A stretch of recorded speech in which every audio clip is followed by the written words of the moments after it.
Bueno, muy bien, muy buenas tardes. Vamos a iniciar el último encuentro de este cuarto foro de graduados y graduadas de la UNL, que titulamos Universidad por el Desarrollo Sostenible. Algunos de los objetivos del foro nos planteaban pensar a la universidad como un actor clave en el entramado social para el desarrollo regional, la circulación del conocimiento y la divulgación de valores éticos.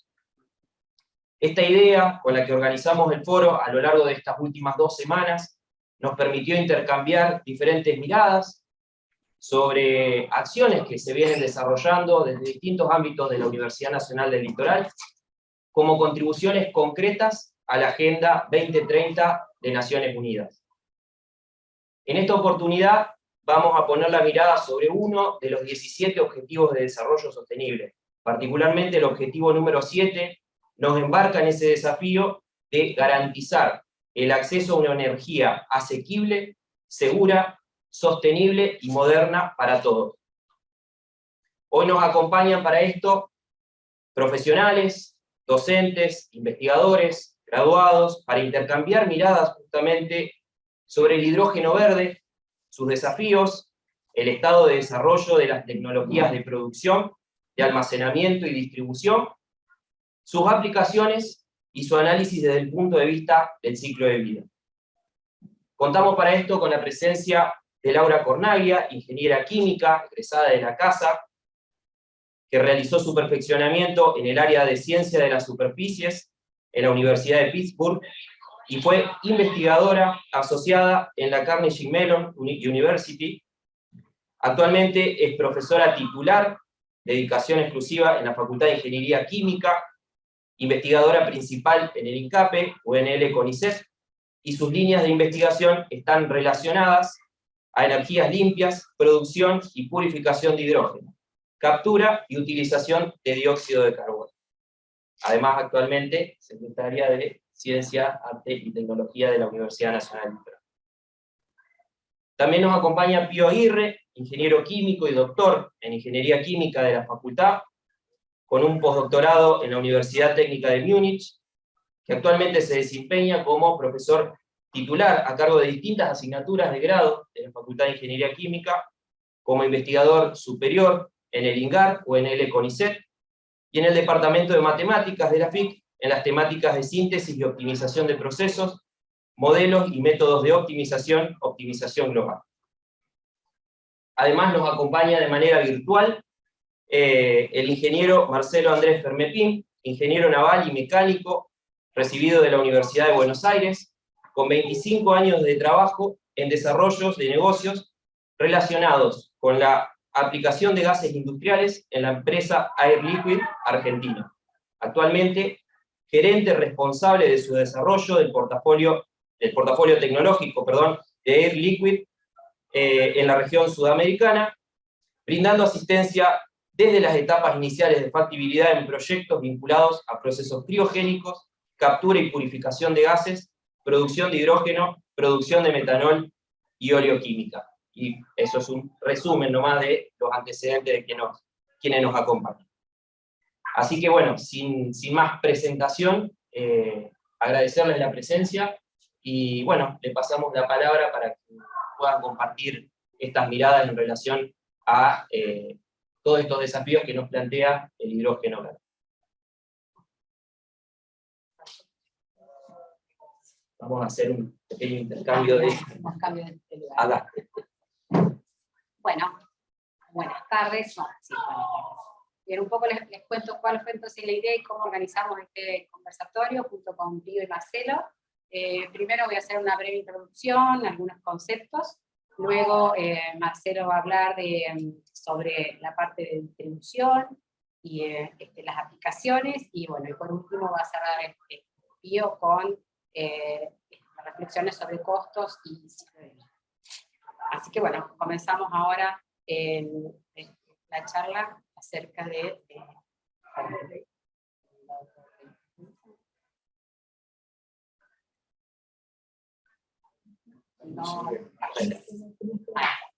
perdón, parte lento. A ver, por favor, volvemos hacia atrás. Porque hay un acierto de ley. Bueno, aún ¿Una más? Muy bien. Bien, entonces, una breve introducción entonces sobre las emisiones de dióxido de carbono que están relacionadas a la energía. En esta gráfica que tenemos aquí podemos ver, entonces el incremento de las gigatoneladas de dióxido de carbono de los últimos, alrededor de los últimos 20 años. Entonces, esto constituye un problema que todos sabemos, ¿no es cierto?, que siendo el dióxido de carbono uno de los gases de efecto invernadero, tiene entonces el problema y su impacto sobre el clima y sobre el calentamiento global. Entonces, estas emisiones de dióxido de carbono pueden distribuirse o son debidas a distintos factores, distintas contribuciones. Entre ellas tenemos la industria, todo lo que sea la parte de edificación, el transporte, la electricidad, el calor y otras contribuciones, donde podemos ver que la mayor de las contribuciones es debida a la electricidad y el calor.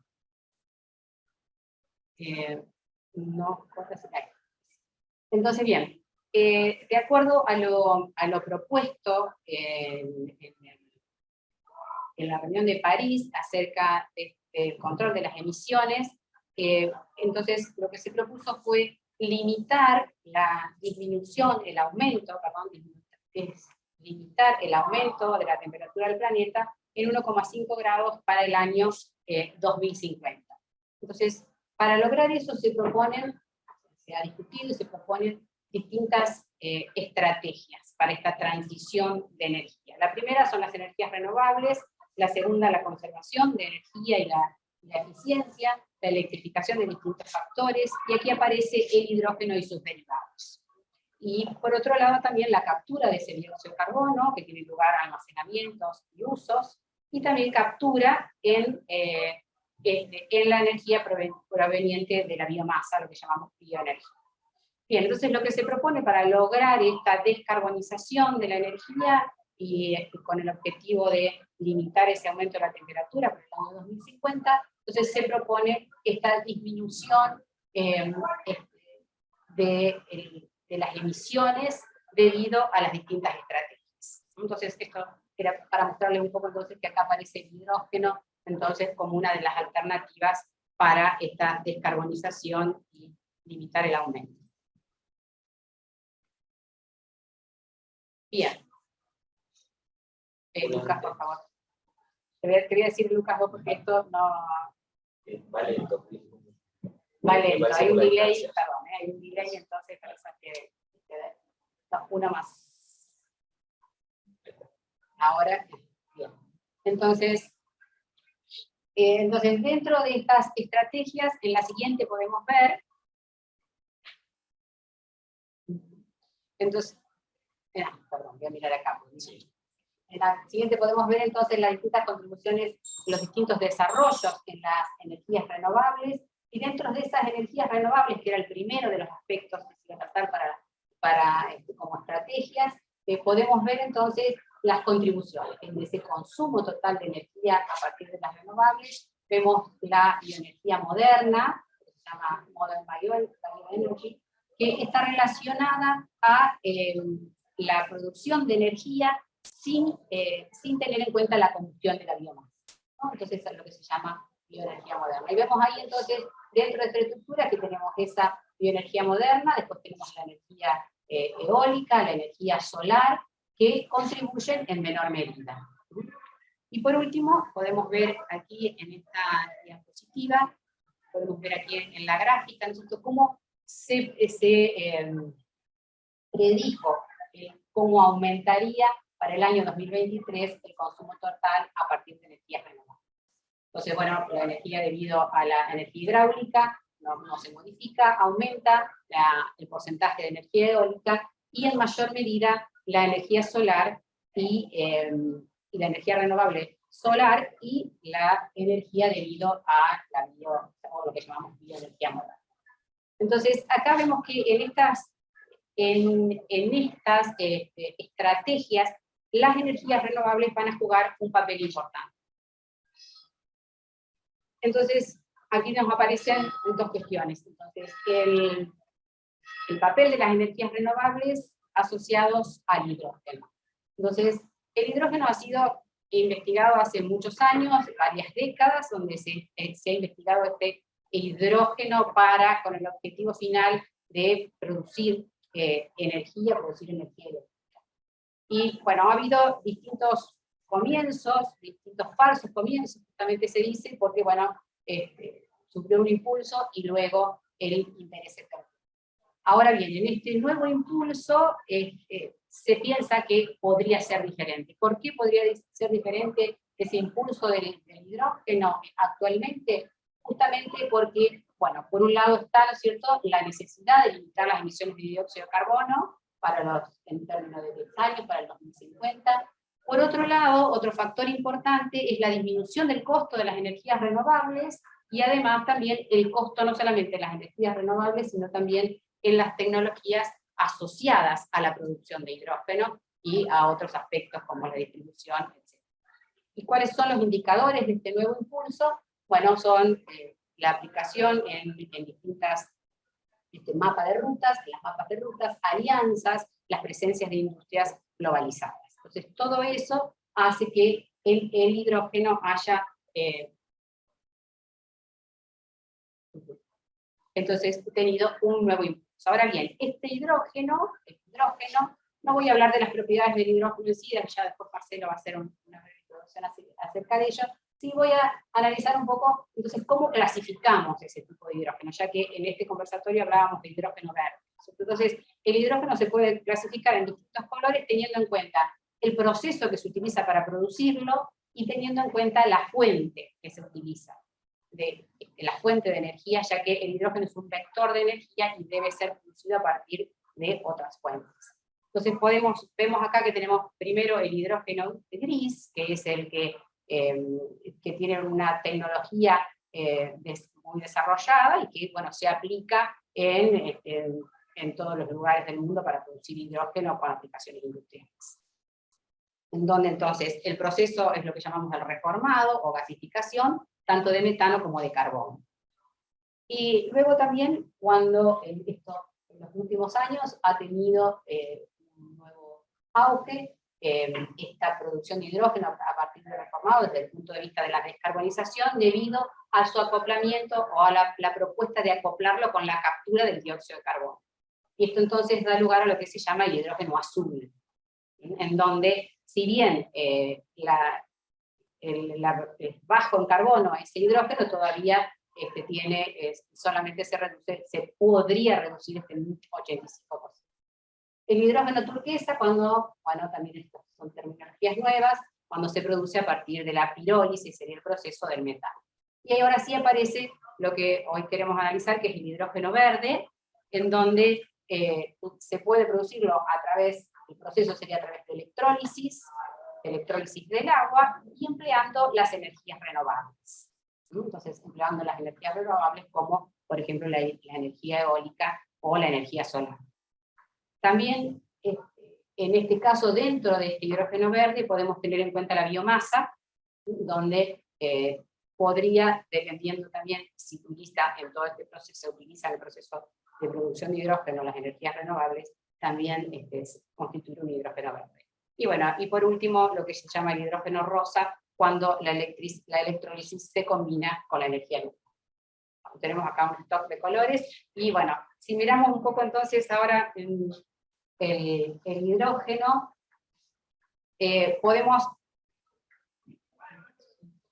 podemos entonces analizar un poco más el objetivo de hoy, de esta primera parte, es mirar un poco los métodos de producción, que un poco ya lo simplifiqué recién. Entonces tenemos el gas natural a partir del reformado, a partir de la biomasa, y bueno, y a partir de la electrólisis empleando energía eólica o solar. Ahora bien, ¿cómo se distribuye actualmente el hidrógeno que se produce? Tenemos casi un 48, bueno, eso depende de la actualización de los datos, alrededor de un 48, un 50% producido a partir de gas natural, también un porcentaje a partir de un 30% a partir de petróleo, de electrólisis aún es muy baja la proporción, y de carbón. Y otra cosa importante es que aclarar que el 95% de la producción de hidrógeno mundial se consume en el lugar que se produce, es decir, se utiliza como componente en los procesos industriales en donde se lo está aplicando. Quería también, Lucas, mencionar un poco la biomasa, también por porque también utilizando la biomasa se puede obtener o producir ese hidrógeno verde, y donde, para producirlo a través de la biomasa hay distintos procesos de fermentación, esterificación, digestión, gasificación, en donde en todos esos casos, puede haber un producto intermedio, como son los biocombustibles, bioetanol, el biodiesel, que todos conocemos en nuestro país, y el biogás. Y a partir de estos biocombustibles puede obtenerse y puede producirse a través de reformado una mezcla de monóxido de carbono e hidrógeno. Es decir, que todos de esta manera se representa entonces la producción de hidrógeno a través de la biomasa, que lo que hay que tener en cuenta es que en todos estos procesos también se requiere el consumo de energía. Entonces esa energía debería ser renovable, para que el balance energético cierre esa energía que y está en el esquema de la derecha, está representado cómo sería ese proceso, ¿no es cierto? A través de un esquema en donde la biomasa puede producirse, en el caso de que sería una digestión, producir el biogás, y el biogás por reformado se transforma en hidrógeno, y eso a través de una célula de combustible en energía.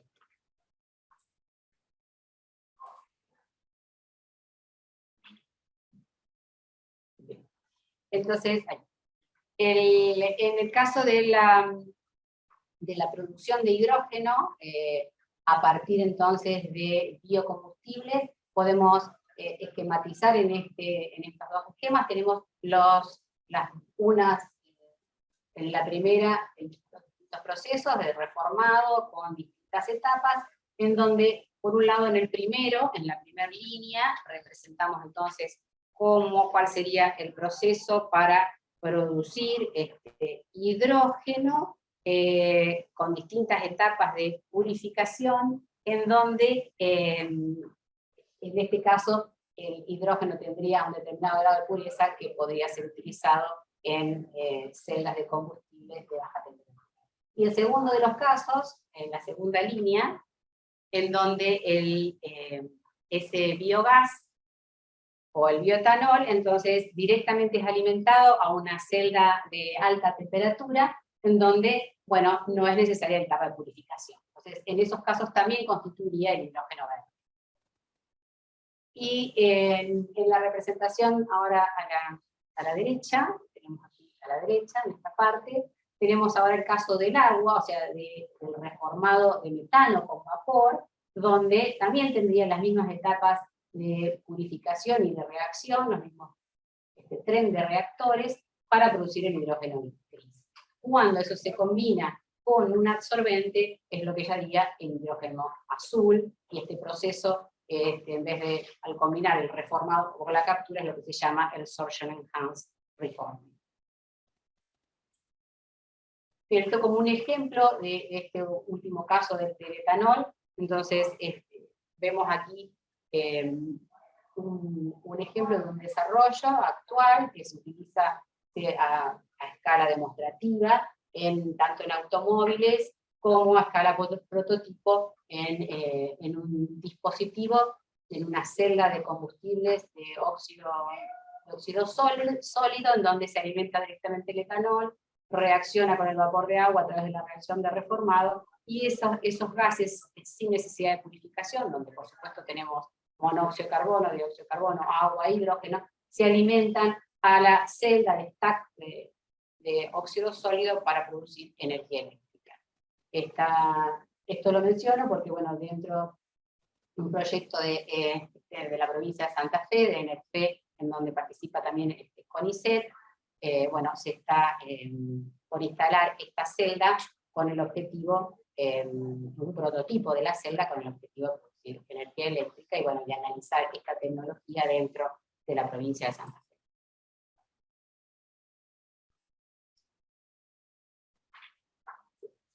Bien, aquí entonces volvemos un poco a la electrólisis, en donde tenemos en este esquema extraído de un informe de la International Renewable Energy Agency, en donde tenemos por un lado indicado la producción de hidrógeno a través de la electrólisis del agua, en donde tenemos aquí, se plantean distintas opciones para transformar ese hidrógeno.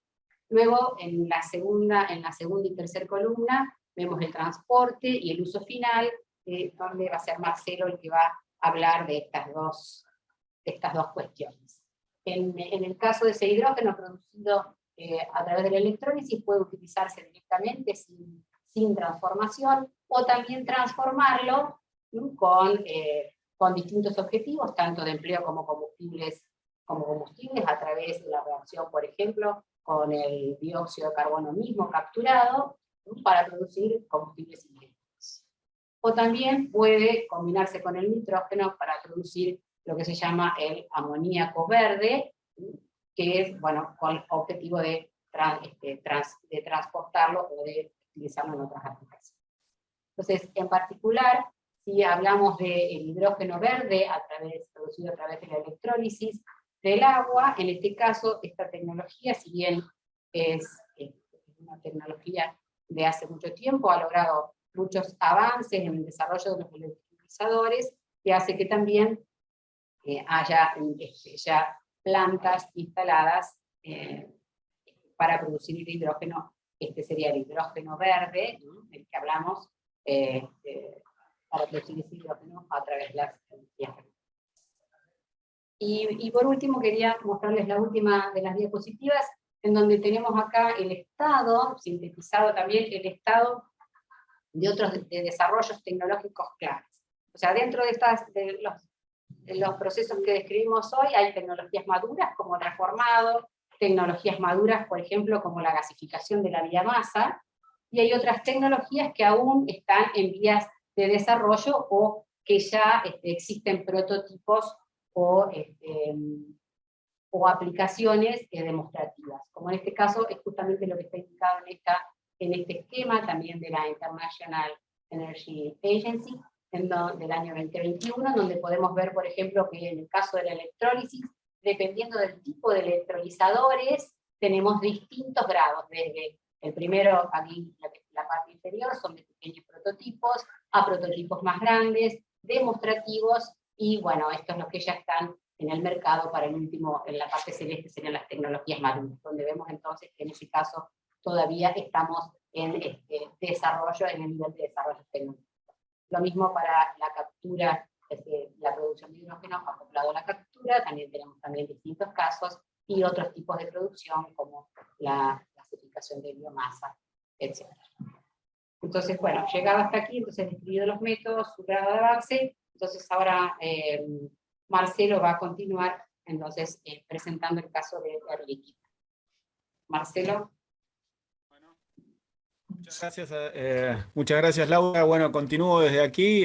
Quiero agradecer a la universidad que me haya invitado a este conversatorio, y bueno, espero transmitir algún conocimiento que sea de utilidad para el auditorio. No sé cómo pasar las diapositivas, a ver si no, desde mi computadora no avanza. No sé si ahí Lucas me puede ayudar. O alguien, ahí va. Bueno, está pasada, ¿sí? Es como que hay que ir despacio. Exacto. Bueno, bueno, es para presentar. Yo lo que voy a presentar es el hidrógeno y los desafíos que se plantean en la nueva transición o el cambio de paradigma a futuro, que es lo que viene, digamos, que es lo que estamos transitando ahora justamente. Adelante.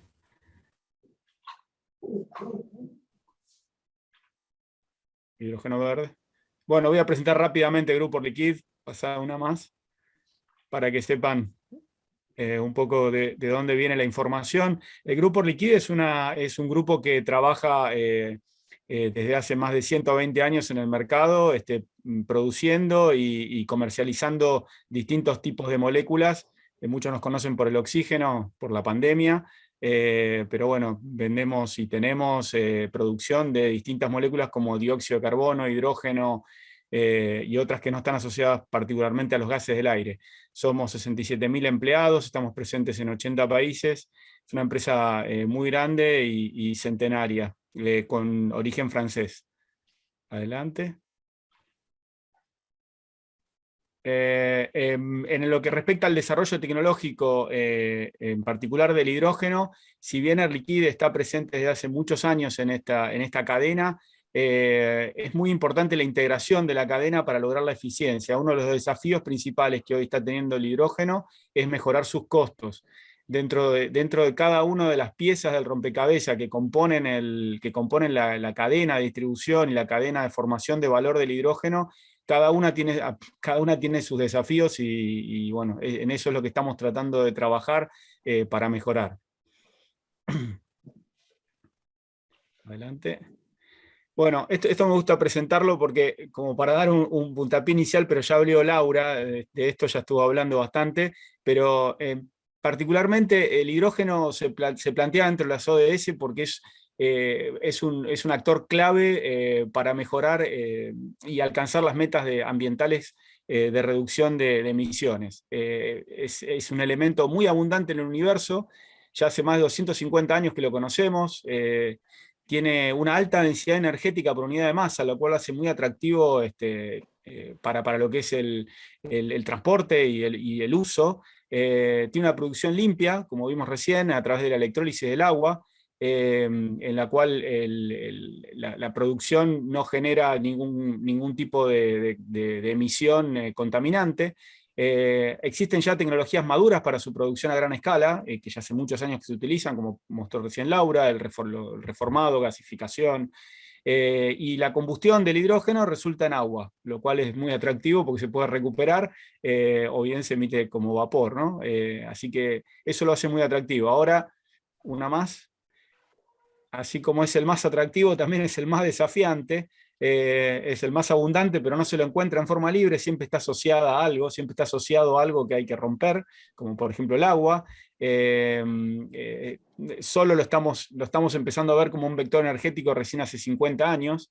Si bien es muy denso en lo que respecta a masa, es muy poco denso en lo que respecta a volumen, tiene un peso molecular el menor de la tabla. Si bien la producción limpia por electrólisis es justamente uno de los desafíos que hay para aumentar su escala, todavía, como vimos recién en los estados de tecnología, se lo encuentra a baja escala la producción. Para que se den una idea, el electrolizador más grande que hay en funcionamiento es de 25 megavatios, lo cual serán alrededor de unos 25, serán unos 3.000 metros cúbicos por hora, y en reformado son 300.000 metros cúbicos por hora. O sea, estamos hablando de casi 100 veces el tamaño más grande de electrolizador que hay en el mercado, es el que se hace con otro tipo de escala. O sea, el desafío sobre lo que es electrólisis es la escala. En lo que respecta a la tecnología madura de producción, como les hablaba, de 300.000, son por reformado o por ATR, lo cual genera gases de efecto invernadero. Ahí lo que se está buscando es capturar, como mostró Laura, capturar los gases a través de diversos métodos de captura para lograr que el hidrógeno sea más amigable o de bajo carbono, es el hidrógeno azul. Y la combustión limpia resultante en agua tiene el desafío de la seguridad, porque la llama del hidrógeno, por ejemplo, una de las características, la llama del hidrógeno es que es transparente, entonces, por ejemplo, no se la ve, y tiene un rango de explosividad muy grande el hidrógeno, casi a partir del 2 al 85-87% es el rango de explosividad del hidrógeno, con lo cual lo hace, hay que tener mucho cuidado en su manejo, ¿no? Hay que tener bastante... hay que ser muy cuidadoso en lo que respecta a la seguridad del hidrógeno en su manejo. Adelante. Bueno, en lo que respecta a los mercados del hidrógeno, el hidrógeno se lo conoce hace mucho porque es una pieza o es un ladrillo fundamental en todo lo que es la petroquímica.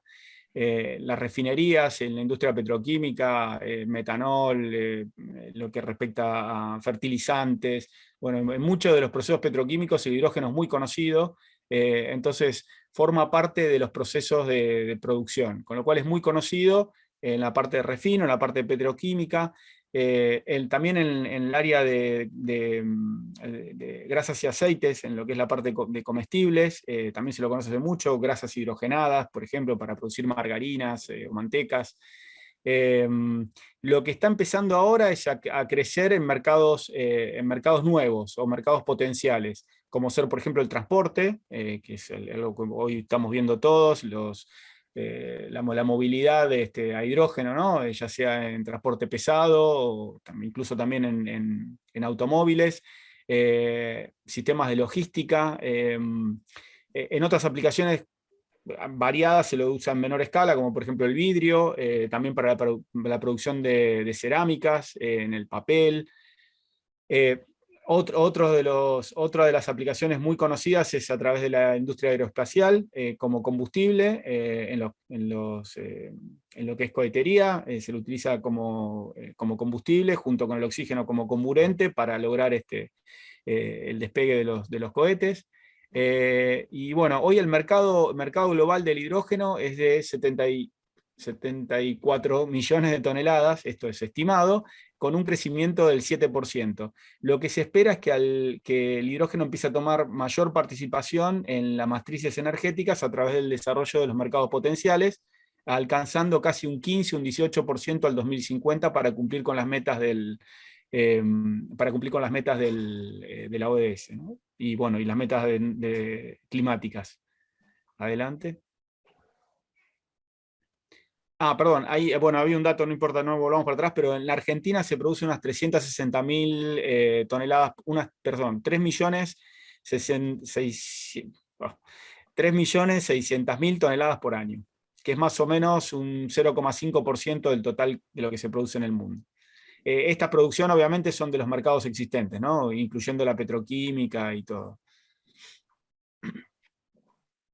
Bueno, aquí está un poco la cadena, lo que mostraba Laura en la parte de lo que es de la distribución del hidrógeno, que es otro de los desafíos, ¿no? Distribuir el hidrógeno, como sabemos, es una molécula muy liviana, y transportarla requiere de mucho expertise para lograr digamos, que sea eficiente el transporte en lo que respecta a kilómetro por peso. Entonces hay variadas o distintas formas de transportarlo. Lamentablemente, cuando uno trata de densificarlo para poder transportarlo en mayor cantidad, ya está hablando de hacer una liquefacción o hacerlo líquido, y eso genera más energía, lo vamos a ver en la próxima filmina. Pero acá en este slide lo que se muestra son todas las formas de distribución, a partir de las distintas fuentes, que esto, bueno, es independiente de la forma después de distribución. La producción, esto también lo mostró Laura. Lo que acá se abre un poco más es la forma de la distribución. Como les decía, se puede hacer líquido para hacerlo más denso y bajar, digamos, el ratio de peso en transporte, o bien comprimirlo, se lo puede comprimir a distintas presiones, habitualmente es entre 200 y 700 bar, y después transportarlo, ¿no? Transportarlo por diversos métodos. Puede ser por camiones, en cilindros, ya sea en camiones criogénicos. Cuando es líquido, el hidrógeno está a 253 grados bajo cero, con lo cual hay que trasladarlo en forma criogénica. También es un desafío, pero existen, digamos, existen hoy existen formas de transporte, ya existen tanques criogénicos para su transporte. Puede ser a través bueno, acá hay trenes, pueden ser pipelines también, en forma gaseosa, cilindros comprimidos en forma gaseosa. Bueno, acá está marcado el pipeline, después les voy a mostrar una tendencia que hay a mezclarlo. Barcos, bueno, barcos todavía no hay barcos de hidrógeno, solo hay uno que está en prueba, que está llevando hidrógeno desde Australia a Japón, que bueno, ha sido exitoso el viaje, pero bueno, es un barco pequeño todavía, se está probando, digamos, justamente la forma de transporte, pero no hay barco, así como hay barcos de GNL o de gas natural líquido, no hay barcos de hidrógeno líquido todavía para transporte, si bien está que está siendo desarrollado. Se estima que a futuro empiece a haber cada vez mayor cantidad de transporte. Y por último, el despacho del hidrógeno, que que bueno, ahí hay que hablar de vaporización, hay que hablar de, en el caso de que sean transporte, hay que hablar de hidrogeneras, en las cuales de compresión, de la compresión, después hay que hacer la transferencia a los cilindros del auto o del transporte, ya sea un camión o otros sistemas, hay que transportarlo, digamos, de forma comprimida, desde lo que es el storage hasta el móvil en sí. Bueno, adelante.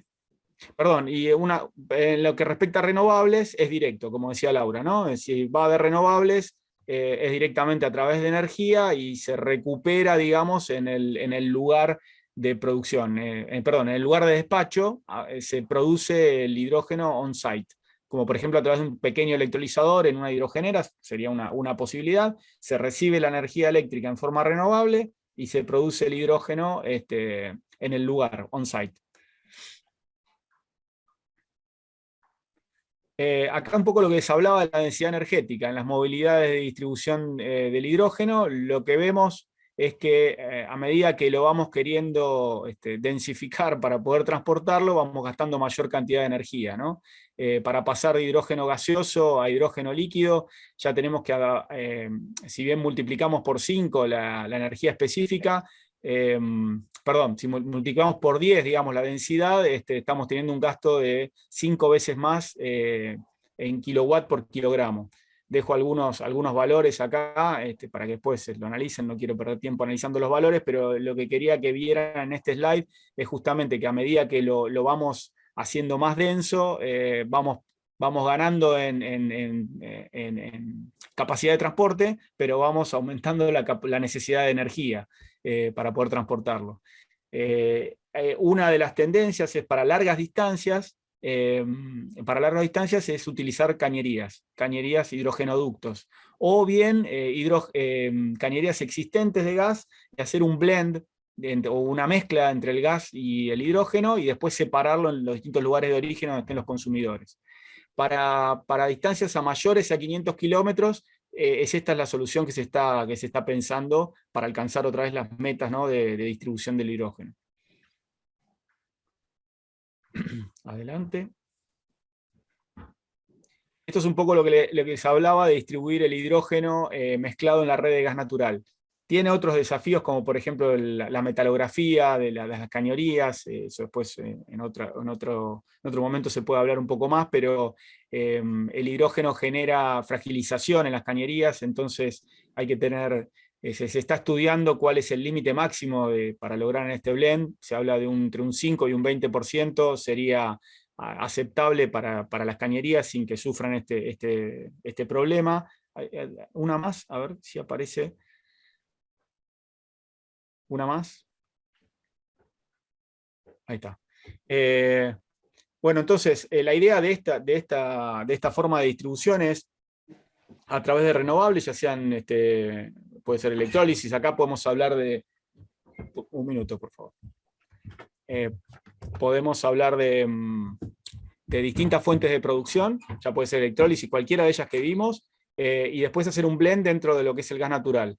Y lo que se hace al final es recuperar ese hidrógeno para las distintas aplicaciones a través de algún sistema de separación, como puede ser membranas, puede ser PCA, puede ser distintas tecnologías existentes que ya son maduras para poder separar el hidrógeno, en el caso que sea hidrógeno puro, y después lo que queda de gas se vuelve a inyectar en la red y continúa camino, ¿no? Hay consumidores de hidrógeno puro y hay consumidores de hidrógeno mezcla. Se está pensando en usar hidrógeno mezcla, por ejemplo, para producir energía eléctrica, con el objetivo de bajar las emisiones. Al consumir una mezcla en gas natural 100%, se logra reducir la emisión en la combustión. No sé cómo voy con el tiempo. Estoy tratando de ir rápido, pero una más. No le quiero... Bueno, y esto sería un poco lo último. ¿Por qué estamos viendo el hidrógeno como una alternativa muy viable para lo que es el storage? Básicamente porque permite almacenar grandes cantidades de energía durante mucho tiempo. A diferencia de las baterías que pueden almacenar mucha cantidad, pero requieren mucho volumen, ocupan mucho espacio, y el otro problema es que se descargan muy rápido. El hidrógeno permite rápido estocaje de energía durante mucho tiempo a través de distintas alternativas. Puede ser cavernas de sal, puede ser reservas geológicas, y esto es muy importante para lograr actuar como buffer para las energías renovables. Las energías renovables, como sabemos, tanto la solar como la eólica, particularmente la biomasa no, la biomasa es más estable, pero solar y eólica son energías intermitentes, dependen mucho de las condiciones, obviamente, del día y la noche, o de si hay viento o no hay viento. Entonces el hidrógeno lo que viene a traer acá, aportando, digamos, a la seguridad de la red, es a entregar energía cuando la energía renovable no esté disponible. Cubrir los picos, digamos, ¿no? Ese es un poco lo que quería mostrar en este slide. Las tecnologías de storage de hidrógeno son diversas, como le dije, pero fíjense los volúmenes, ¿no? Baterías alcanzan hasta 100 mega, pero ya estamos hablando que el hidrógeno puede alcanzar hasta casi 10 gigavatios de almacenamiento durante meses. Bien, a ver si había puesto alguna otra.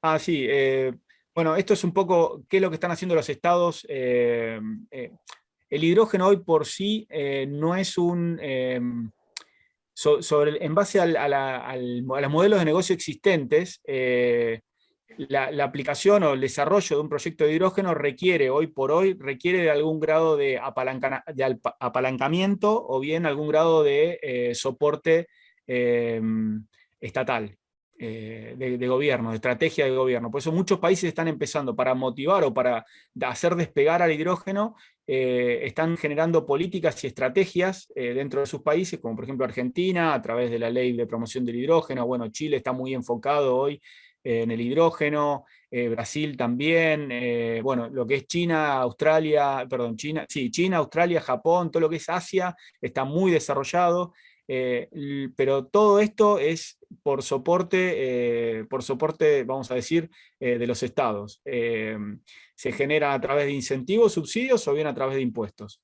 Pero sí lo que hay que hacer es lograr, esto ya le voy dando la entrada a Pío, es lograr apalancar el costo del hidrógeno para que pueda alcanzar la transición con valores, digamos, que sean tomados por los mercados, ¿no? Y que los negocios se transformen los proyectos, se transformen que sean viables en función a su tasa interna de retorno, bueno, lo que ya se establece como medidas, digamos, de desarrollo para decidir la inversión. Estamos hablando de, por ejemplo, un solo caso que quiero dar acá, por ejemplo en California, que es un lugar donde está muy desarrollado el hidrógeno. Para lo que es captura, hay sistemas otra de las maneras es sistemas de compensación a través de traders de carbono, de bonos de carbono, que en California particularmente se ha desarrollado a través del apoyo estatal, en lo que se respecta al gobierno de California, en el cual cualquier reducción de carbono se paga entre 35 y 45 dólares a la tonelada por dióxido de carbono equivalente capturado. Para que tengan una idea de uno de los proyectos, hay muchos, se están desarrollando estos mercados, hay diversos mercados en las distintas regiones del mundo, todas tratando de apalancar para que los proyectos se desarrollen. Y creo que la última es la de Argentina. Bueno, Argentina viene trabajando hace mucho, hemos sido pioneros, creo, en este tema, a través hay una planta de hidrógeno en Pico Truncado en el año 2004, la promulgación de la ley de promoción del hidrógeno fue en el año 2006, así que hace muchos años que la Argentina ya está vislumbrando esto como hemos sido pioneros, creo, a través en la región, en Sudamérica, de este tema. Bueno, lo que pasa es que hay que seguir, acá nos cuesta remar más los temas, pero creo que a la larga va a ser exitoso, y hoy ya es un tema que es concreto y está en boca de todos y está cada vez siendo más promocionado. La última es H2AR, esta es una iniciativa entre empresas privadas, o sea, ya estamos viendo empresas privadas que se están enfocando en desarrollar estos proyectos, así que nada, esto era todo lo que tenía para mostrarles. Una cosa importante, la ley de Fomento Nacional de Energías Renovables también viene a impulsar el hidrógeno, por lo que les comentaba anteriormente. La ley obliga, digamos, a las empresas a tener un 20% de su consumo energético en el pasado en energías renovables al 2025. Eso implica que en algún lado vamos a tener que tener una reserva de energía para poder soportar a la industria, porque no puede parar la industria, y la intermitencia que trae este componente en la matriz va seguramente a hacer a llevar al hidrógeno al tema de soportar como buffer, digamos, estas energías. Bueno, espero haber transmitido un poco las ideas y haber sido rápido. Perdón, me pido si tomé tiempo tuyo. Adelante.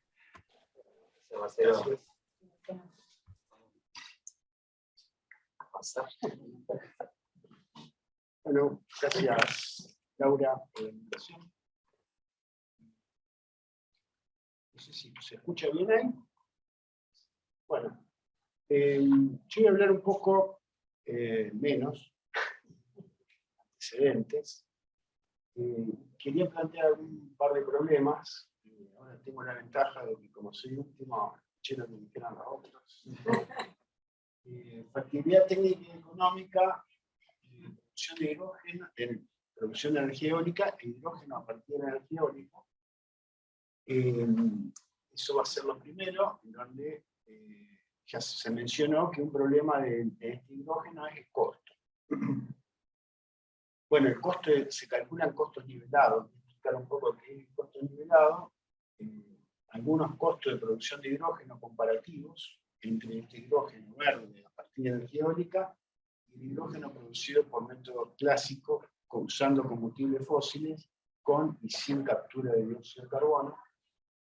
En qué se pueden reducir los costos, cuál es la tendencia a reducción de costos a lo largo de los años, y ahí vamos a ver una dificultad importante que aparece con el problema de las energías, que no lo veo muy difundido en forma general, es más, bastante restringido, tanto en la literatura científica como en las revistas técnicas, que es el análisis de ciclo de vida.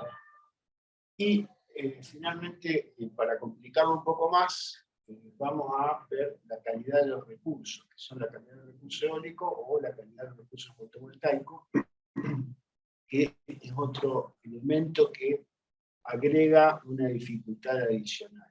Hay muchos temas que ya se mencionaron, como por ejemplo la seguridad energética. La seguridad energética es la seguridad día a día en la producción de energía eléctrica.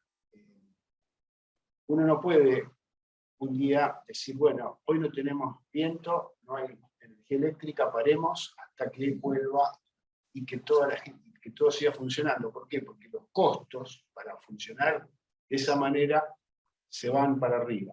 Y un caso paradigmático fue Brasil con el bioetanol, en la década del 90, que dejó el proyecto de bioetanol porque los vehículos eran o a bioetanol mezclado o a nafta. Y hubo un par de cosechas malas, caña de azúcar, y abandonaron el bioetanol en la década del 90, después lo retomaron con los vehículos flexibles. O sea, el vehículo flexible resolvió el problema de la variabilidad de obtención de bioetanol a partir de caña. Acá tenemos dos problemas. La energía para transporte es un problema que hay que asegurar la provisión continua, y la energía eléctrica. Antes estaban separados, o sea, la energía eléctrica iba por un lado y la energía para el transporte iba por otro. Ahora se están entrelazando por la aparición de los vehículos eléctricos y por el uso de energías eléctricas renovables, tanto para la red como para producir eventualmente combustibles. O sea, hay un problema un poco, la logística de todo eso es más compleja. Bueno, quería mostrar el tema de los costos nivelados, cómo se calcula el costo nivelado. Entonces, dije recién, esto es un balance económico de flujo de caja que normalmente se hace a 30 años, y que es la vida útil de estos proyectos de energía renovable, de energía hidrógeno verde a partir de energía eólica o energía solar. Son proyectos que entre 25 y 35 años, en donde se hace un balance de flujo de caja a lo largo de los años, donde se van viendo las inversiones a lo largo de los años, y se calcula el precio justo al que se debería vender la producción de hidrógeno, que sería uniforme en todos esos 30 años, o sea, todos los años se vende lo mismo, y tenemos un único costo nivelado. Entonces una variable es la producción de hidrógeno, que tiene que ser uniforme. Tengo que producir en forma uniforme todos los años lo mismo. ¿Por qué? Porque los contratos, los compromisos de venta de energía tienen que satisfacer una demanda determinada. Y el costo nivelado aparece allí, y aparecen otros factores como el LCOH, Levelized Cost of Hydrogen, y el gamma, que aparece por ahí, es el coeficiente de descuento anual que tiene que ver con la tasa de descuento. Ese es un tema financiero, que depende de cómo se financie este tipo de obras, eso impacta terriblemente en el costo final. Y después el alfa, que está por acá, es el impuesto a las corporaciones, impuesto corporativo, que también afecta terriblemente los costos. Y tenemos los costos fijos, los costos variables, W, y las inversiones de capital, que acá está el precio específico, lo llaman en inglés, que esta, si bien es un único valor, podría ser a lo largo de los años, inversiones a lo largo de los años. Y uno acá tiene el costo nivelado, en donde quería mostrar esto, porque el problema de mantener la producción fija en todos los periodos lleva a la necesidad de almacenamiento. Y el almacenamiento de hidrógeno, si no tenemos cavernas, no tenemos cosas importantes, es caro. Y además se pierde. Ahí estaba el gamma. Bueno. Entonces quería mostrar esto de los costos nivelados actuales y futuros, usando gas natural. Esto lo saqué, hay varias fuentes acá, la Agencia Internacional de Energía, el Consejo de Hidrógeno, IENA. Bueno, a partir de gas natural, sin captura de carbón, estos son rangos de costos que van a ir subiendo a lo largo del tiempo por la dificultad de conseguir gas natural. A medida que pasa el tiempo, se supone que es más difícil extraer gas natural. El gas natural con captura de dióxido de carbono, esto puede mantenerse debido a el tema de la posibilidad de financiar los bonos de carbón. Este sería carbón sin captura, carbón con captura. Los costos de carbón sin captura van a subir también por la dificultad de acceder a buenos carbones a medida que pase el tiempo. Y bueno, y acá lo mismo que variables.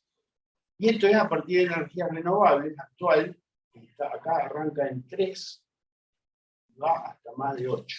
El costo actual de producir hidrógeno a partir de energía eólica.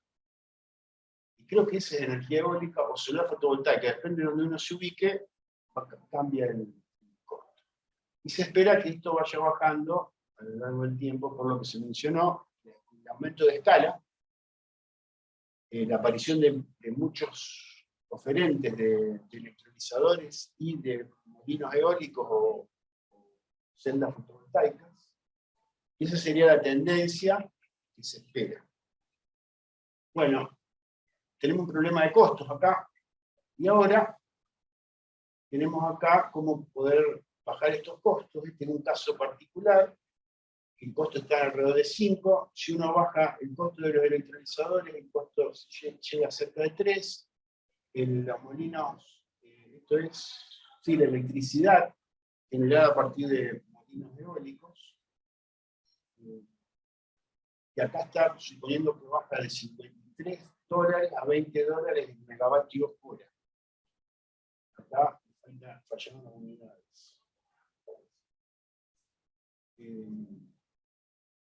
Acá, bueno, estos son horas de carga. O sea, si uno baja las horas de carga, perdón, si aumenta las horas de carga de 3.200 a 4.200, ¿cuántas horas he utilizado a carga completa, equivalente a carga completa del electrolizador durante el año? El año tenemos 8.760 horas y el electrolizador funciona, está siempre conectado, pero a veces está produciendo un 20%, a veces un 10%, a veces no produce nada, a veces produce a carga completa. Entonces se mide a carga completa, equivalente. Bueno, y otros elementos que permiten bajar el consumo.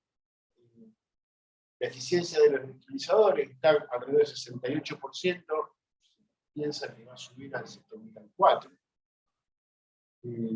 La vida útil de los electrolizadores, que actualmente es de 10, se supone que puede pasar a 20, y el costo de capital, que acá dice WACC, que es una composición entre las tasas de interés y la expectativa de ganancia de los créditos de entidades financieras o de las inversiones privadas, que generan ese WACC, famoso WACC, que es el gamma, que yo mostré en el costo, termina siendo la tasa de descuento, que la tasa de descuento se toma como el WACC, que permite calcular ese costo nivelado, que es un factor clave, por ejemplo, para nuestro país, porque si los equipamientos de comprarlo en dólares,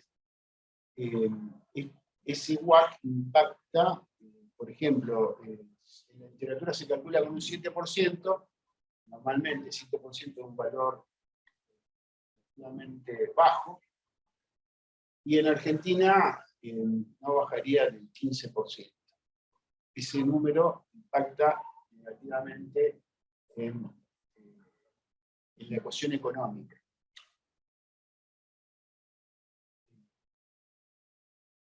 Bueno, esto ya se dijo, los colores, hidrógeno gris a partir de gas natural, blue o azul a partir de gas natural también, pero con captura de dióxido de carbono.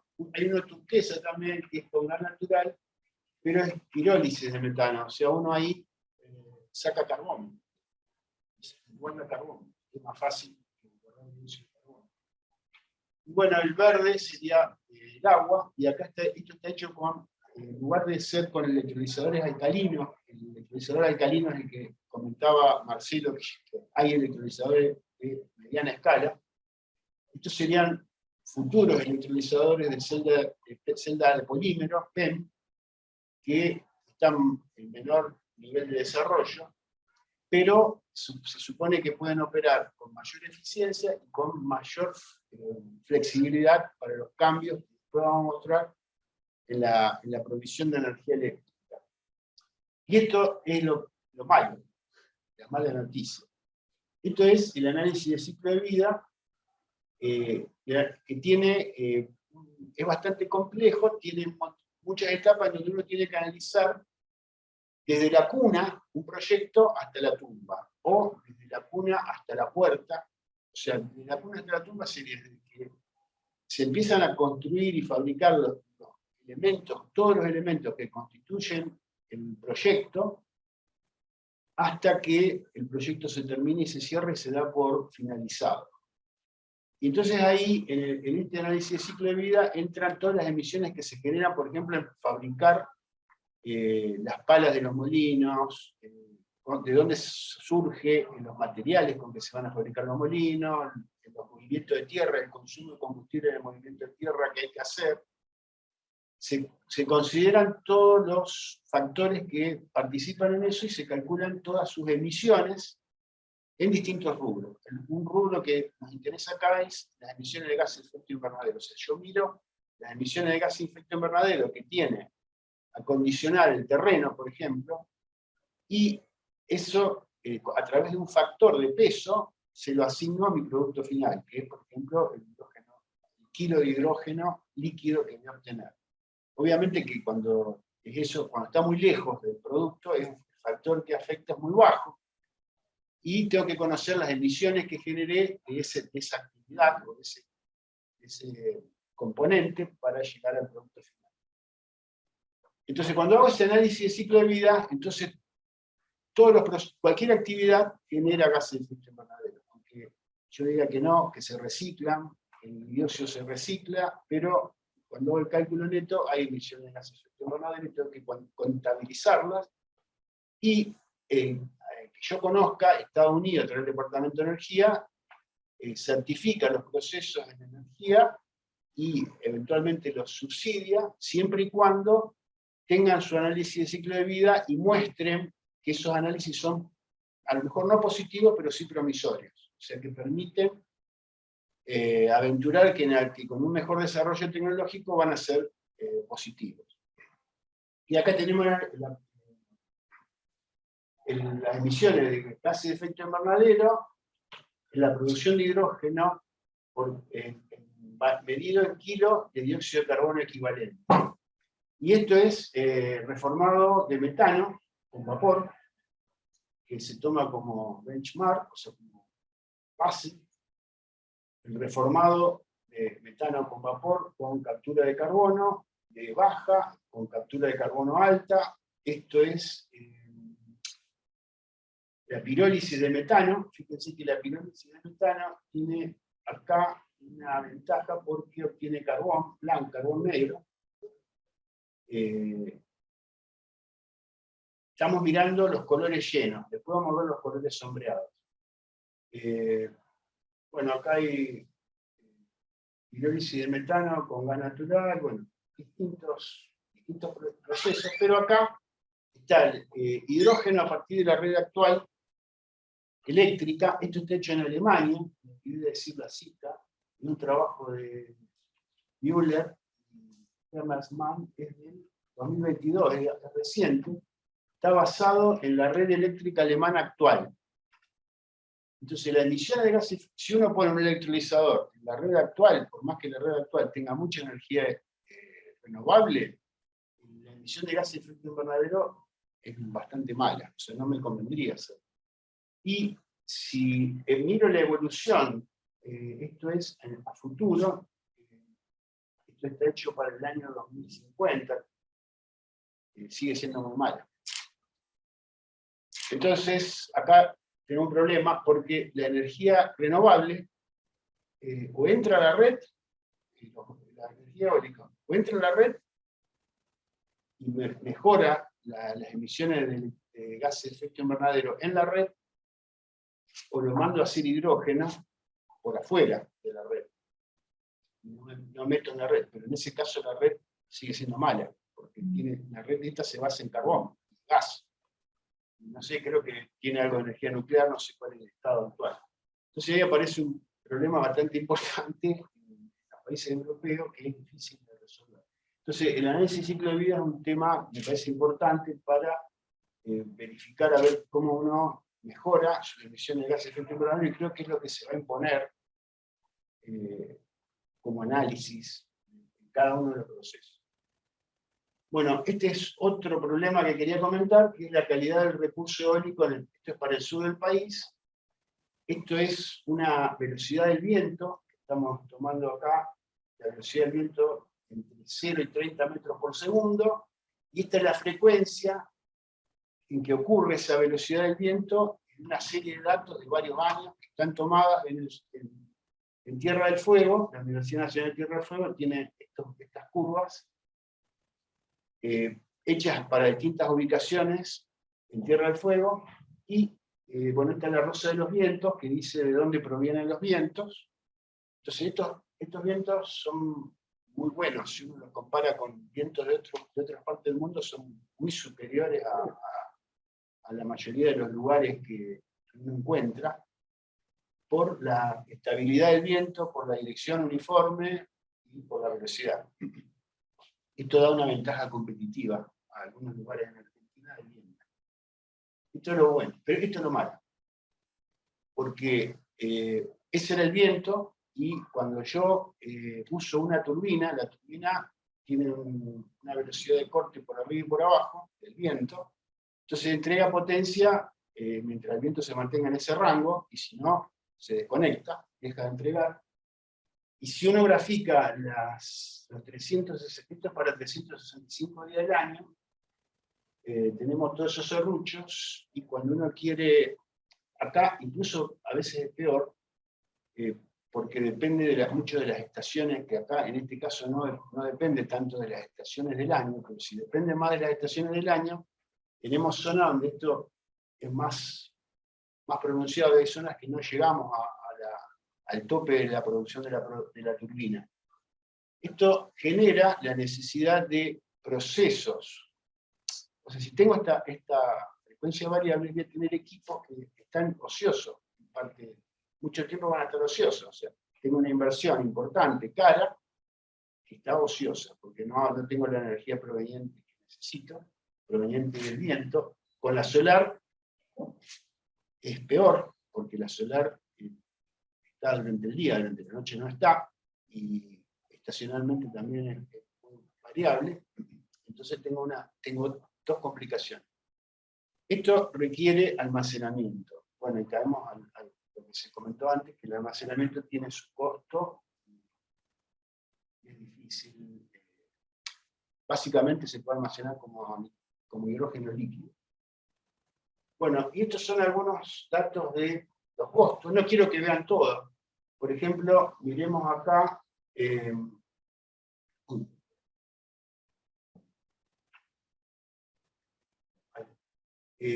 La primera fila nomás, para producir 1 kilo de hidrógeno, la planta eólica se lleva el 52% del costo nivelado. Esto es el costo nivelado. Y aporta $1.64 por kilo de hidrógeno. La red eléctrica que necesito, que la red eléctrica es un elemento caro, no es barata la red eléctrica,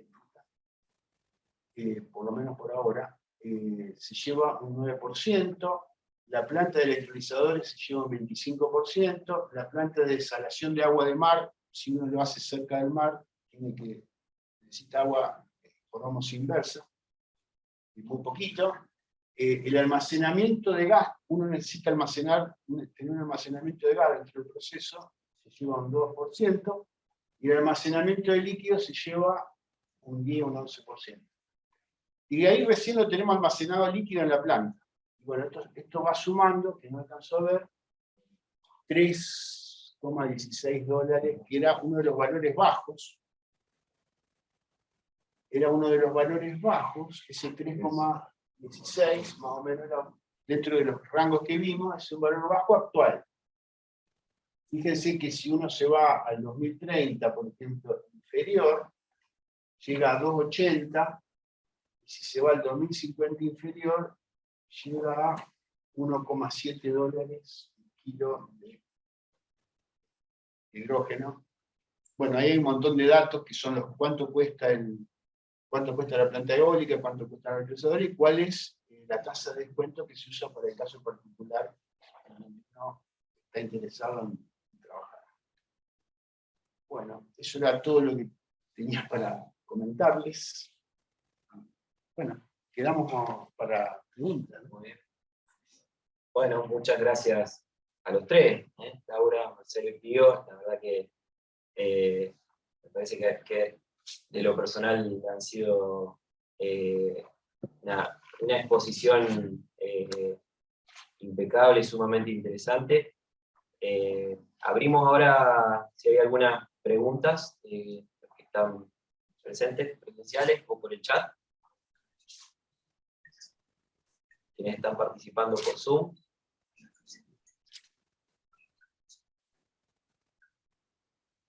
¿Había alguien que haya escrito ahí? No. A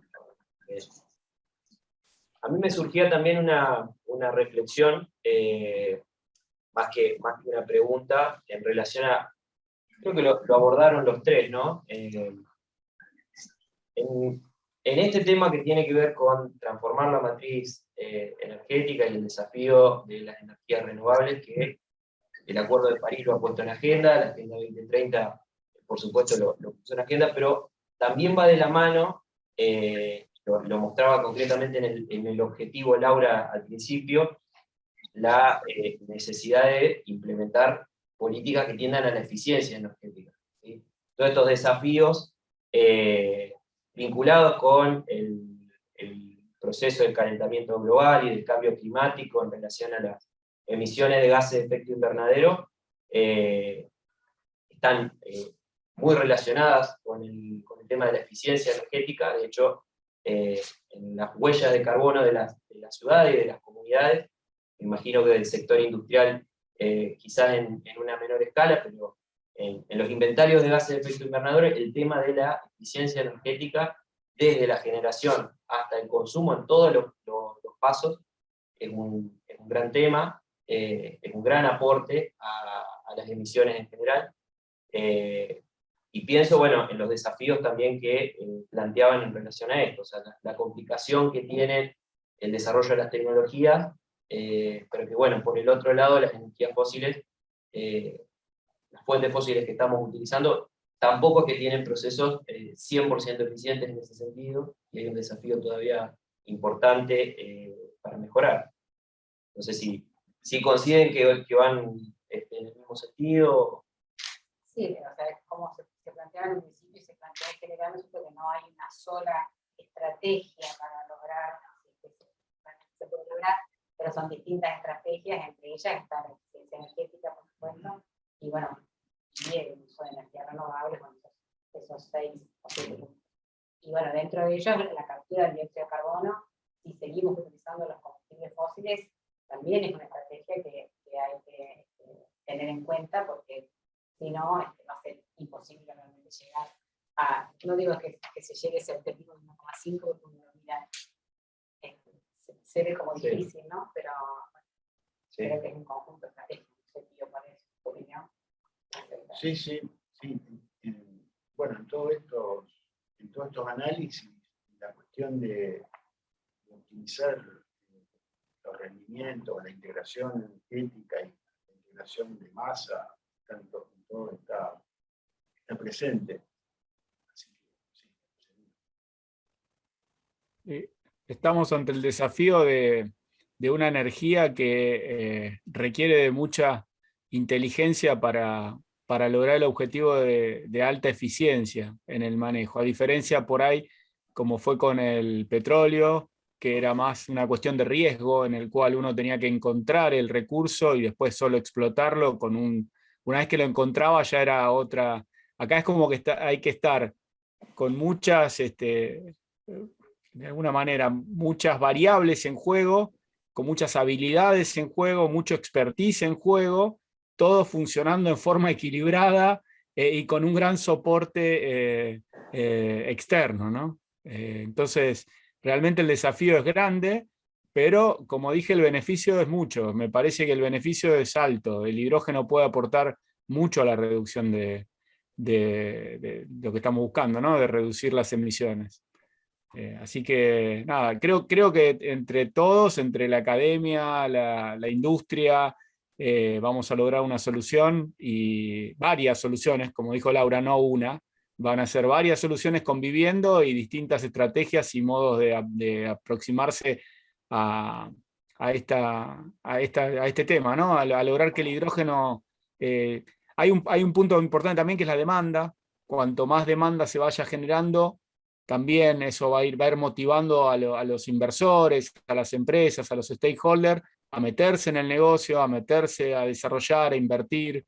Lo estamos viendo en muchos lugares, en Brasil, en Chile, espero que pronto, bueno, en Argentina también, muchas de las provincias que tienen el recurso están generando, digamos, el mercado, así que yo creo que vamos en buen camino.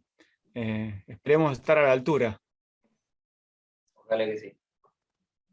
Mira, hay una pregunta.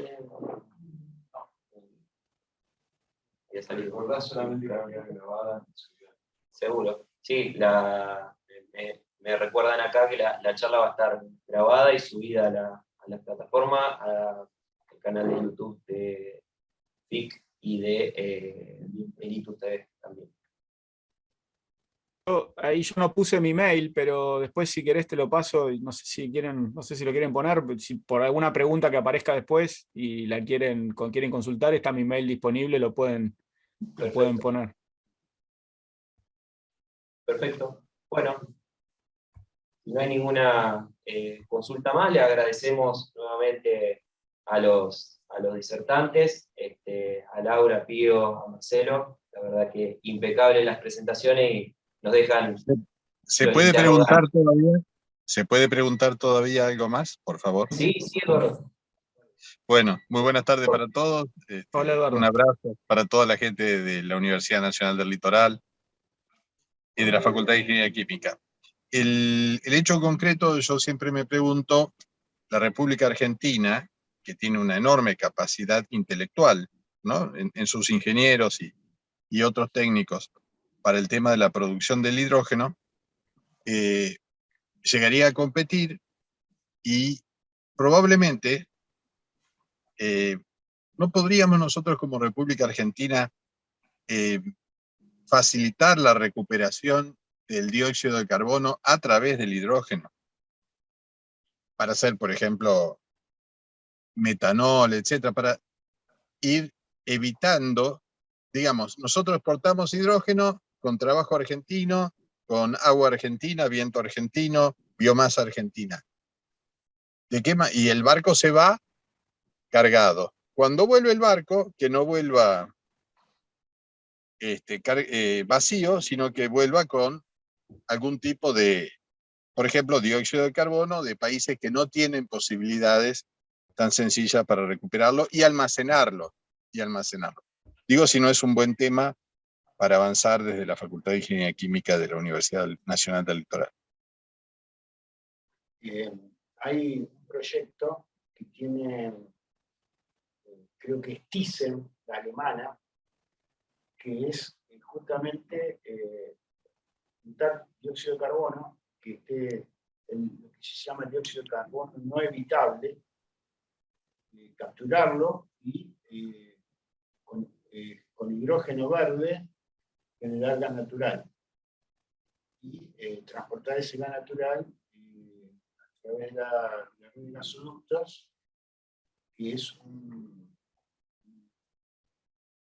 una forma de transporte de energía, por lo menos en Alemania, que es bastante más económica que transportar electricidad. O sea, la misma cantidad de energía.